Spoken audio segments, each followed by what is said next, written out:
மேய்ப்பனில்லாத ஆடுகளைப் போல இருக்கிற ஆத்துமாக்களை பார்த்து இன்றைக்கும் மனதுருகுகிற இயேசு கிறிஸ்துவின் நாமத்தில் வாழ்த்துக்கள். இயேசு இந்த பூமியில் வாழ்ந்தபொழுது திரளான ஜனங்களை கண்டு அவர்கள் மேய்ப்பனில்லாத ஆடுகளைப் போல இருக்கிறதை கண்டு அவர்கள் மேல் மனதுருகினதை நாம் வேதத்திலே பார்க்கிறோம்.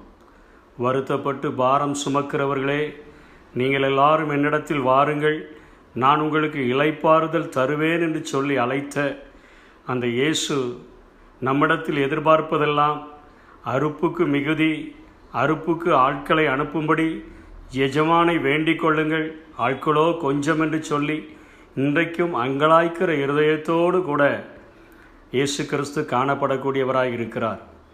நமக்கு கொடுக்கப்பட்ட இந்த வாழ்க்கையில் ஒரு தனி மனித ஆத்துமாக்களை எப்படியாயிலும் தேவன் பக்கம் நடத்தும்படியாய் நாம் அழைக்கப்பட்டிருக்கிறோம். நம்மை இரட்சிப்புக்குள்ளாய் நடத்தின ஆண்டவரும் ஒவ்வொரு நாளும் இதைத்தான் நம்முடைய வாழ்க்கையிலே அதிகமாக எதிர்பார்க்கிறார். நம்முடைய பிறந்த நாட்களை கொண்டாடுகிறதை பார்க்கிலும் ஒரு ஆத்துமா மனம் திரும்பினால் பரலோகத்தில் மிகுந்த சந்தோஷம் உண்டாகுமே, அந்த மறுபிறப்பை அதை எதிர்பார்த்துதான் இன்றைக்கும் ஆண்டவர் நம்மை நோக்கி அவர் காத்து கொண்டிருக்கிறார் என்றே சொல்ல முடியும். ஒரு கதையின் மூலமாக ஒரு காரியத்தை நாம் புரிந்து கொள்ளலாம். எந்த காரியத்தை நாம் சொல்ல வேண்டும்?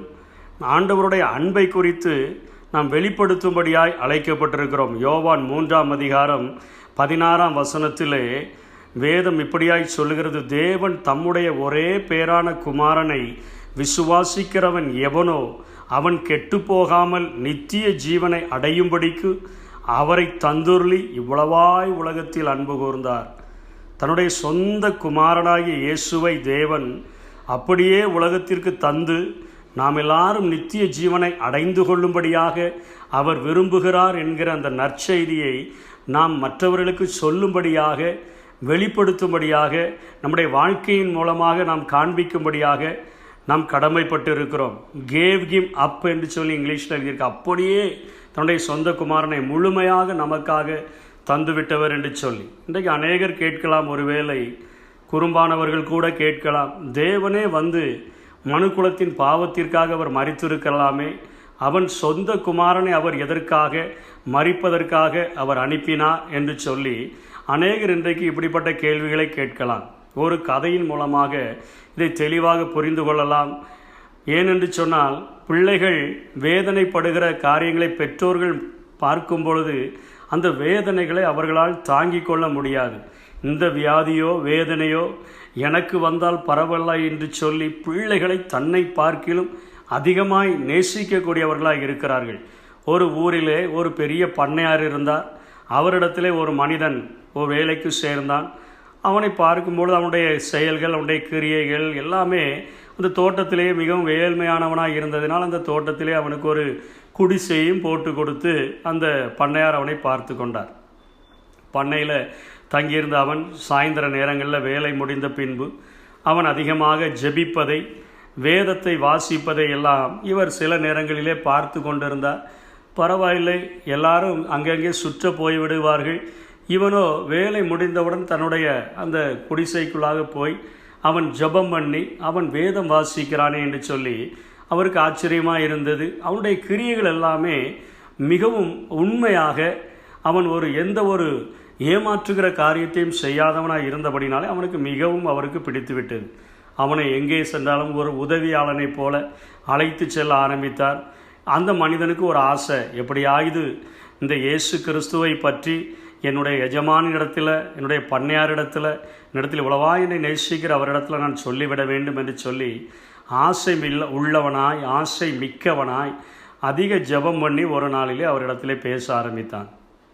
பண்ணையாரே, தேவன் தன்னுடைய குமாரனை நமக்காக தந்து நாம் நித்திய ஜீவனை, இந்த பூமியில் உள்ள வாழ்க்கை ஏதோ கொஞ்ச நாட்கள் தான், மறு உலகத்தில் நாம் அநேக ஆண்டுகள் நித்தியமான காலம், முடிவே இல்லாத ஒரு ராஜ்யத்தில், நமக்கும் முடிவில்லாத ஒரு ராஜ்யத்தில் அந்த இடத்திற்கு செல்லும்படியாக இயேசுவை நமக்காக கல்வாரி சிலுவையில் ஒப்பு கொடுத்தார் என்று சொல்லி அவர் அந்த பண்ணையாரிடத்தில் மிகுந்த ஒரு அன்போடு கூட ஒரு கரிசனையோடு கூட இந்த வார்த்தையை சொன்னபோது அவர் எதிர்பார்க்கவே இல்லை பண்ணையார் இப்படி கேட்பார் என்று. அவர் கேட்டார், உங்களுடைய தேவன் கொஞ்சம் பொசசிவான ஆள் போல தெரியுது, அவர் தானே மரிப்பதற்கு அவர் பயந்து கொண்டு தன்னுடைய குமாரனையே அவர் அனுப்பிவிட்டார் போல என்று சொல்லி அவர் கொஞ்சம் குறும்பாக பேச ஆரம்பித்தார். இவர் படிக்காதவர், இவருக்கு இதுக்கு மேலே என்ன சொல்லன்னு தெரியல. அப்படி சொல்லிக்கொண்டே இருக்கும் பொழுது திடீரென்று ஒரு 2-3 பேர் ஓடி வந்தார்கள் பண்ணையாரை பார்த்து. பண்ணையாரே, உங்களுடைய மகன் அந்த கிணற்றுக்குள்ளாய் விழுந்து விட்டான் என்று சொல்லி. இவர் வேகமாய் ஓடினார். உள்ளே இவருக்கு நீச்சலும் தெரியாது, ஒன்றும் தெரியாது.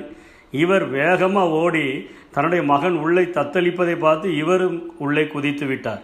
அப்புறம் நீச்சல் தெரிந்தவர்கள் வந்து பண்ணையாரையும் அவருடைய மகனையும் காப்பாற்ற வேண்டியதாயிற்று.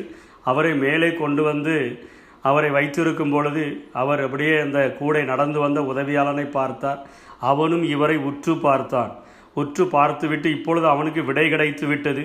அவன் அந்த பண்ணையாரை பார்த்து சொன்னான், பண்ணையாரே, உங்களுக்கு நீச்சல் தெரியாது என்று உங்களுக்கே தெரிந்திருந்தும் கூட உங்களுடைய மகன் உள்ளே விழுந்து விட்டான் என்றவுடனே யாருடைய உதவியையும் நாடாமல் நீங்கள் ஓடி போய் அந்த கிணற்றிற்குள்ளாக விழுந்து அந்த உங்களுடைய மகனை நீங்கள் காப்பாற்றுகிறதற்கு முயற்சி எடுத்தீர்களே, உங்களுடைய ஜீவனையும் பணையும் வைத்து உங்களுடைய மகனை காப்பாற்ற வேண்டும் என்று அத்தனையாய் உங்களுக்கு உங்களுடைய மகன் மேல் பாசம் இருந்ததே, உங்கள் உயிரை துச்சமாக நினைத்து உங்கள் மகனை காப்பாற்ற நீங்கள் முயற்சி எடுத்தீர்களே, அப்படிதான் அவருடைய மடியிலே செல்ல பிள்ளையாக தவழ்ந்திருந்த அந்த இயேசுவை நம்முடைய பாவங்களுக்காக தன்னையும் மிஞ்சி அதிகமாய் நேசித்த அந்த தேவனை நமக்கு தந்தருளி இவ்வளவாய் உலகத்தில் அன்பு கூர்ந்தார் என்று சொன்ன பொழுது அந்த பண்ணையார் அப்படியே முழு மனதோடு கூட ஏற்றுக்கொண்டார்.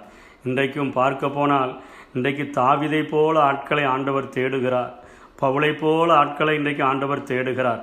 எனக்காக சென்றிட கால்கள் வேண்டும், எனக்காக பேசிட நாவுகள் வேண்டும், எனக்காக அலைந்திட கால்கள் வேண்டும் என்று சொல்லி கதறுகிற இயேசு கிறிஸ்து இன்றைக்கும் நம்மை எதிர்பார்த்து காத்து கொண்டிருக்கிறார். சங்கீதக்காரன் தாவீது 119 சங்கீதம் 136 இப்படியாய் சொல்லுகிறார், உம்முடைய வேதத்தை மனுஷர் காத்து நடவாதபடியினால் என் கண்களிலிருந்து நீர்த்தாரைகள் ஓடுகிறது.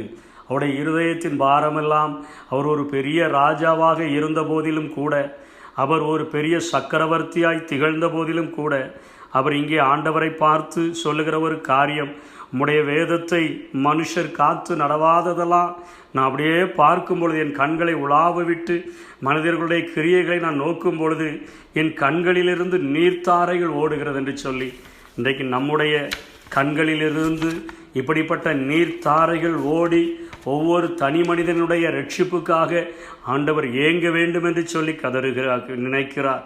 ரோமர் 9 ரோமருக்கு பவுல் எழுதும்போது இப்படியாக எழுதுகிறார், எனக்கு மிகுந்த துக்கமும் இடைவிடாத மனவேதனையும் உண்டாயிருக்கிறது. இஸ்ரவேல் எல்லாரும் ரட்சிக்கப்பட வேண்டும் என்பதே அந்த துக்கத்திற்கும் இடைவிடாத மனவேதனைக்கும் காரணம் என்று சொல்லுகிறார்.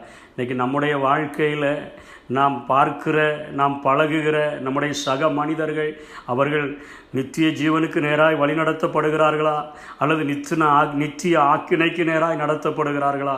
என்னோடு கூட வசிக்கிறவர்கள், என்னோடு கூட வாழ்கிறவர்கள், என்னோடு கூட நடக்கிறவர்கள் எந்த நிலைமையில் இருக்கிறார்கள் என்பதை நான் ஆராய்ந்து பார்த்து சங்கீதக்காரனைப் போல என் கண்களிலிருந்து கண்ணீர் வடியவும் என்னுடைய மனதிலே மிகுந்த துக்கமும் இடைவிடாத மனவேதனையும் ஆத்துமாக்களின் ரட்சிப்புக்காக உண்டாகவும் என்னை நிரப்பும் ஆண்டவரே என்று சொல்லி நாம் கேட்போம் என்று சொன்னால் இந்த ஆத்தும அறுவடை பணியிலே ஆண்டவர் நம்மையும் பயன்படுத்த முடியும்.